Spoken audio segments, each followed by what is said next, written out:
Cool. Hi, I'm Isaac HEMPSTEAD WRIGHT and I play BRAN Stark. At the very start, we're introduced to this very happy-go-lucky, sort of very vivacious little kid who likes climbing around the castle walls, and his greatest desire is to become a knight. And which one of you was a marksman at 10? Keep practicing, Bran. Bran is probably your pretty average medieval kid who's born to a noble family, which sets us up for some sadness in the future. He's just climbing around happily, doing what he does, and stumbles across one of the biggest secrets in Westeros at that time, which is the fact that the Queen and her brother are having an incestuous relationship. Stop! Stop! And Cersei and Jaime, they're not going to risk a little kid putting their whole kingdom and their whole rulership in jeopardy. The things I do for love. It's a miracle that he even survives it, and he's put into a coma. From being in that coma, he loses most of his family because they go off to King's Landing without him, when otherwise he would have joined them. It's true, isn't it? What Maester Lewin says about my legs. Little active Bran running, climbing, horse riding is all completely out the window. Bran is going to have to deal with some pretty serious hardship and have to come to terms with a totally new type of existence that he could never have anticipated before. Bran is beginning to have more and more of these slightly unusual dreams. And we realise that that is actually the Three-Eyed Raven from miles away in his cave, contacting Bran and helping him to fulfil his destiny and put him on the path to eventually becoming the Three-Eyed Raven himself. It had 3 eyes. It told me to come with him, so I did. We went down into the crypt, and my father was there. One particular one is where he sees his father down in the crypts. This happens to coincide with the moments after his father, Ned Stark, has been executed in King's Landing, and Rickon had the same dream. I saw him last night when I was sleeping. And it all just starts to suggest that there's a very, very strong link between Bran and the rest of the world. These are dreams, Bran. Nothing more. No, my dreams are different. Mine are true.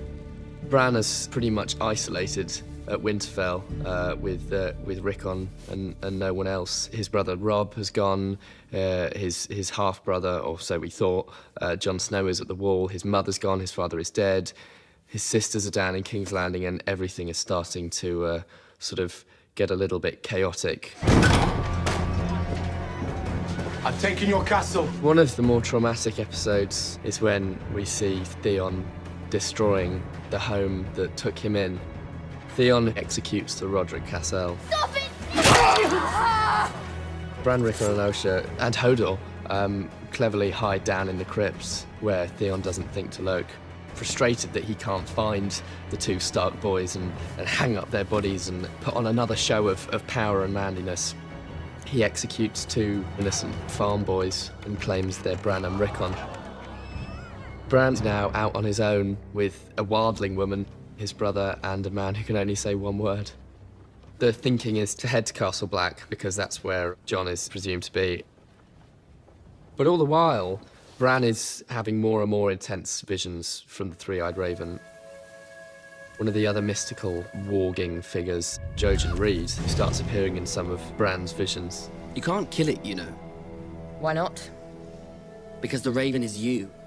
And lo and behold, as they're travelling through one of the various forests north of Winterfell, they run into Jojen Reed and his sister Mira. We've come a long way to find you, Brandon. And we have much farther to go. Jojen has been destined onto this path to train Bran up a little bit and sort of indicate what Bran has to do. When they're trapped in a tower because there's a wildling raid going on and there's all sorts of storm, and Hodor, bless him, is not one for loud bangs, and so he begins panicking. Hold on! Quiet, Hodor. Hold on! Everyone suddenly becomes acutely aware that he might give away their position and the wildlings will come up there and slaughter them. Hold on!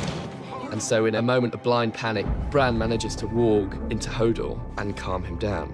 Everyone's pretty freaked out, and Jojen looks at Bran and says, No one's ever been able to walk into a human before. At that moment, Jojen certainly realises that Bran is more than just a talented warg. He's actually got some pretty serious powers going on. North of the wall, there are wildlings who can control all sorts of animals.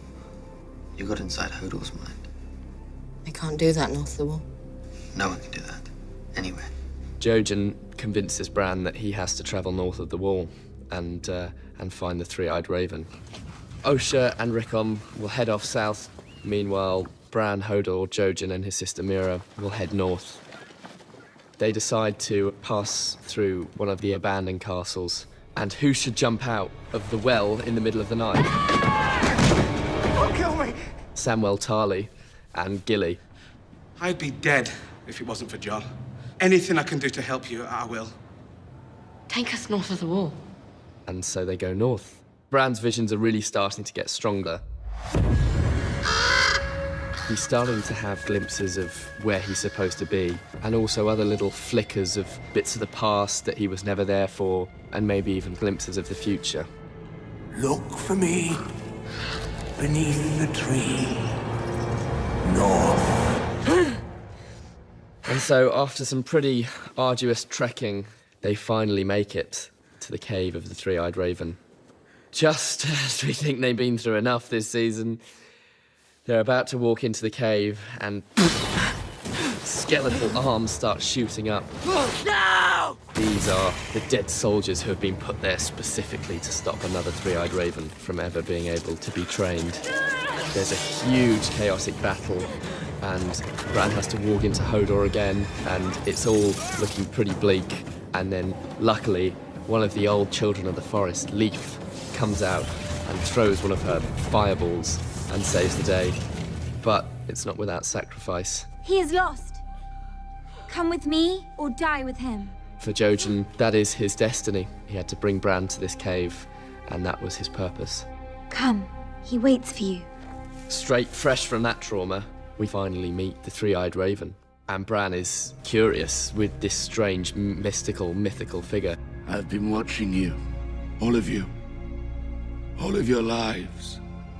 With 1,000 eyes and one. And by the end of season 4, Bran is about to begin his training as the new Three-Eyed Raven. You're going to help me walk again? You'll never walk again. But you